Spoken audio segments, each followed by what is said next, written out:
नमो भगवते वासुदेवाय। श्रीमद् भागवत महापुराण के नित्य प्रतिपठन में अभी तक हमने पंचम स्कंद के 7वें अध्याय में राजा भरत का चरित्र जाना। आज हम जानेंगे 8वां अध्याय, भरत जी का मृग के मोह में फंसकर मृग योनि में जन्म लेना।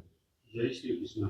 श्री सुखदेव जी कहते हैं, एक बार भरत जी गंडकी नदी में स्नान कर नित्य नैमित्तिक और शौच आदि अन्य आवश्यक कृत्यों से निवृत्त हो प्रणव का जप करते हुए 3 मुहूर्त तक नदी की धारा के पास बैठे रहे। जय श्री कृष्ण। हे राजन, इसी समय एक हरिणी प्यास से व्याकुल हो जल पीने के लिए अकेले ही नदी के तीर पर आई। अभी वह जल पी ही रही थी कि पास ही गरजते हुए सिंह की लोक भयंकर दहाड़ सुनाई पड़ी। हरिण जाति तो स्वभाव से डरपोक होती है। वह पहले से चौकन्नी होकर इधर उधर देखती जाती थी। अब ज्यों ही उसके कान में ऐसा भीषण शब्द पड़ा कि वह सिंह के डर के मारे उसका कलेजा धड़कने लगा और नेत्र कातर हो गए। जय श्री कृष्ण। प्यास अभी बुझी न थी, किंतु अब तो प्राणों पर आ बनी थी, इसलिए उसने भयवश एकाएक ही नदी पार करने के लिए छलांग मारी। जय श्री कृष्ण। उसके पेट में गर्भ था, अतः उछलते समय अत्यंत भय के कारण उसका गर्भ अपने स्थान से हटकर योनि द्वार से निकलकर नदी के प्रवाह में गिर गया।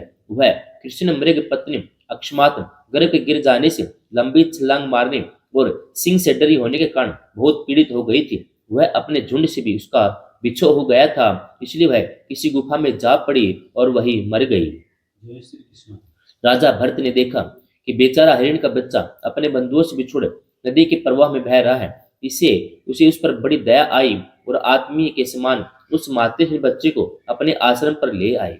जय श्री कृष्ण। उस मृग छोने के प्रति भरत जी की ममता उत्तरोत्तर बढ़ती ही गई। वे नित्य उसे खाने पीने का प्रबंध करने, व्याघ्र आदि से बचाने, लाड़ लडाने, उचकारने आदि की चिंता में ही डूबे रहने लगे। कुछ ही दिनों में उनके यम नियम, भगवत पूजा आदि आवश्यक कृत्य एक एक करके छूटने लगे और अंत में सभी छूट गए। जय श्री कृष्ण। उन्हें ऐसा विचार रहने लगा, अहो कैसे खेद की बात है, इस बेचारे दीन मृग छोने को काल चक्कर के वेग ने अपने झुंड, सुहृद और बंधुओं से दूर करके मेरी शरण में पहुंचा दिया है। यह मुझे ही अपनी माता पिता, भाई बंधु और युद्ध के साथी संगी समझता है। जय श्री कृष्ण। इसे मेरे सिवा और किसी का पता नहीं है। मुझ में इसका विश्वास भी बहुत है। मैं भी शरणागत की उपेक्षा करने में जो दोष है उन्हें जानता हूँ। जय श्री कृष्ण। इसलिए मुझे अब अपने इसे आश्रित का सब प्रकार की दोष बुद्धि छोड़कर अच्छी तरह पालन पोषण और प्यार दुलार करना चाहिए। निश्चय ही शांत स्वभाव और दीनों की रक्षा करने वाले परोपकारी सज्जन ऐसे शरणागत की रक्षा के लिए अपने बड़े से बड़े स्वार्थ की भी परवाह नहीं करते। जय श्री कृष्ण। इस प्रकार उस हरिणी के बच्चे में आसक्ति बढ़ जाने से बैठते, सोते, टहलते, ठहरते, भोजन करते समय भी उनका चित्त उसके स्नेह पास में बंधा रहता था। जय श्री कृष्ण। जब उन्हें कुछ पुष्प, समिधा, पत्र, फल, मूल आदि लाने होते और भेड़ियों और कुत्तों के भय से उसे वे अपने साथ लेकर ही वन में जाते। मार्ग में जहां तहां कोमल घास आदि को देखकर मुग्ध भाव से वह हरिण शावक अटक जाता तो अत्यंत प्रेम पूर्ण हृदय से दयावश उसे अपने कंधे पर चढ़ा लेते। इस प्रकार कभी गोद में लेकर, कभी छाती से लगाकर, कभी दुलार करने में उन्हें बड़ा सुख मिलता था। जय श्री कृष्ण। नित्य नैमित्तिक कर्मों को करते समय भी राज राजेश्वर भरत बीच बीच में उठ उठकर उस मृग बालकों को देखते और जब उस पर दृष्टि पड़ती तभी उसके चित्त को शांति मिलती। उसमें उसके लिए मंगल कामना करते हुए कहने लगते, बेटा तेरा सर्वत्र कल्याण हो। जय श्री कृष्ण। कभी यदि वह दिखाई न देता तो जिसका धन लूट गया हो उस दीन मनुष्य के समय उनका चित्त अत्यंत उद्विग्न हो जाता। फिर वे उस हरिणी के बच्चे के विरह से व्याकुल एवं संतप्त हो करुणावश अत्यंत उत्कंठित और मोह विष्ट हो जाते। शोक मगन होकर इस प्रकार कहने लगते, अहो क्या कहा जाए, क्या यह मात्रहीन दीन मृग शावक दुष्ट बहेलियों की सी बुद्धि वाले मुझ पुण्यहीन अनार्य का विश्वास करके और मुझे अपना मानकर मेरे किए हुए अपराधों को सत्पुरुषों के समान भूलकर फिर लौट आएगा। क्या मैं उसे फिर इस आश्रम के उपवन में भगवान की कृपा से सुरक्षित रहकर निर्विघ्न हरी हरी धूप चढ़ते देखूंगा? ऐसा न हो कि कोई भेड़िया, कुत्ता, गोल बांधकर विचरने वाले शुकर आदि अथवा अकेले घूमने वाले व्याघ्र आदि ही इसे खा जाए। जय श्री कृष्ण। अरे संपूर्ण जगत के कुशल के लिए प्रकट होने वाले वैद तरयी रूप भगवान सूर्य अस्त होना चाहते हैं, किंतु अभी तक वह मृगी की धरोहर लौटकर नहीं आई। क्या वह हिरण राजकुमार मुझे पुण्यहीन के पास आकर अपनी भांति भांति के मृग शावक उचित मनोहर और दर्शनीय क्रीड़ाओं से अपने सौ जनों का शोक दूर करते हुए मुझे आनंदित करेगा? जय श्री कृष्ण। अहो, जब कभी मैं प्रणय कोप में खेल में झूठ मूठ समाधि के बहाने आंख मूंद कर बैठ जाता, तब वह चकित चित्त से मेरे पास आकर जल बिंदु के समान कोमल और नन्हे नन्हे शिंगों की नोक से किस प्रकार मेरे अंगों को खुजलाने लगता था। मैं कभी उसों पर हवन सामग्री रख देता तो वह अपने दांतों से खींचकर अपवित्र कर देता, तो मेरे डांटने डपटने पर वह अत्यंत भयभीत हो उसी समय सारी उछल कूद छोड़ देता और ऋषि कुमार के समान अपनी समस्त इंद्रियों को रोककर चुपचाप बैठ जाता था। जय श्री कृष्ण। फिर पृथ्वी पर उस मृग शावक के खुर के चिन्ह देखकर कहने लगते, अहो, इस तपस्विनी धरती ने ऐसा कौन सा तप किया है जो उस अति विनीत कृष्ण सार्क किशोर के छोटे छोटे सुंदर सुखकारी और सुकोमल खुरों वाले चरणों के चिन्हों से मुझे, जो मैं अपना मृग धन लुट जाने से अत्यंत व्याकुल और दीन हो रहा हूँ, उस द्रव्य की प्राप्ति का मार्ग दिखा रही है और स्वयं अपने शरीर को भी सर्वत्र उन पद चिन्हों से विभूषित कर स्वर्ग और अपवर्ग के इच्छुक दिव्यों के लिए यज्ञ स्थल बना रही है। जय श्री कृष्ण। शास्त्रों में उल्लेख आता है कि जिस भूमि में कृष्ण मृग विचरते हैं वह अत्यंत पवित्र और यज्ञ अनुष्ठान के योग्य होती है। जय श्री कृष्ण।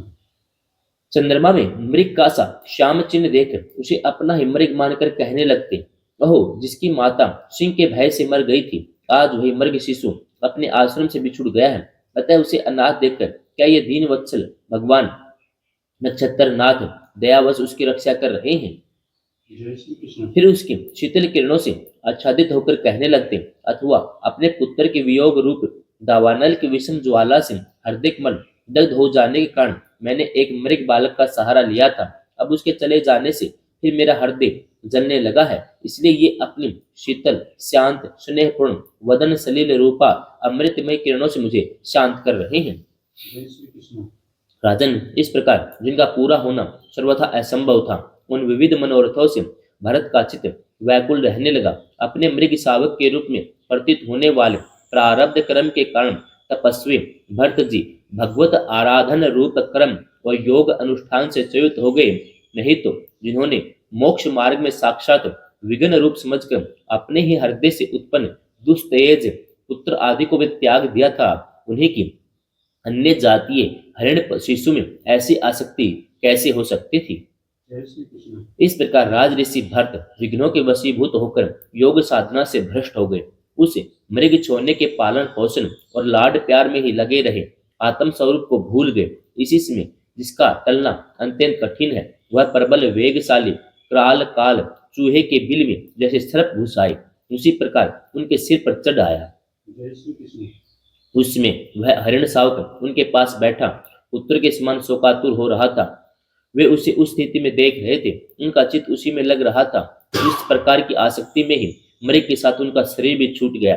तंत्रदर उन्हें अंतकाल की भावना के अनुसार अन्य साधारण पुरुषों के समान मृग शरीर ही मिला, जय श्री कृष्ण। किंतु उनकी साधना पूरी थी, इससे उनकी पूर्व जन्म की स्मृति नष्ट नहीं हुई। उस योनि में भी पूर्व जन्म की भगवत आराधना के प्रभाव से अपने मृग रूप होने का कारण जानकर वे अत्यंत पश्चाताप करते हुए कहने लगे, अहो, बड़े खेद की बात है, मैं संयमशील महानुभाव के मार्ग से पतित हो गया।